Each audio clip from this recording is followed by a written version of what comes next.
I am an economic historian, and I'm interested in understanding when and how countries became rich in historical perspective.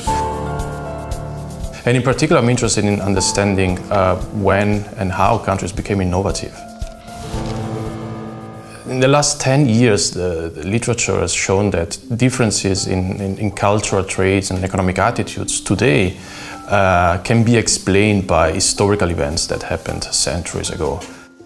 Yes. So I'm looking for census, the population census, at the end of the 19th century. Well, economic history can be informative also for modern policy.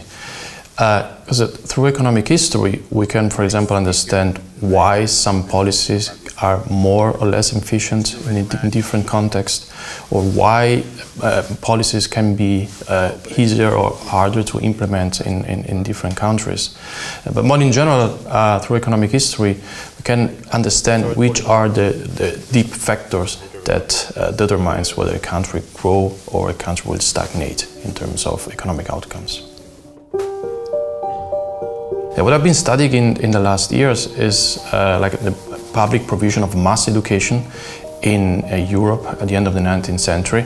And I found that there are important economic returns to investment in education. On the other side, this opens up also a new set of questions, like when do people start investing in education, and what is the relationship between education and technological change, for example? It must be a very rich guy. Last year's income, and this is this year's. I see. Yeah. Well, in economic history, we collect our own data, and we use primary and secondary sources.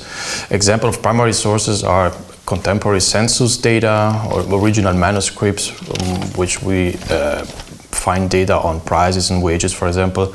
Church registry is also very important sources of data for us, and that allows us to reconstruct the demographic history of a town, a region, or even a country.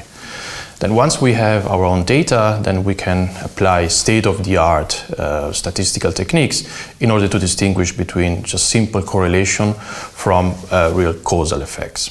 Norm has got a PhD from Harvard. The DIAS is an interdisciplinary institute with leading scholars in a different field, and such a diverse environment is very motivating and inspiring for me, because people bring new ideas, different perspectives, and you are forced to think out of the box.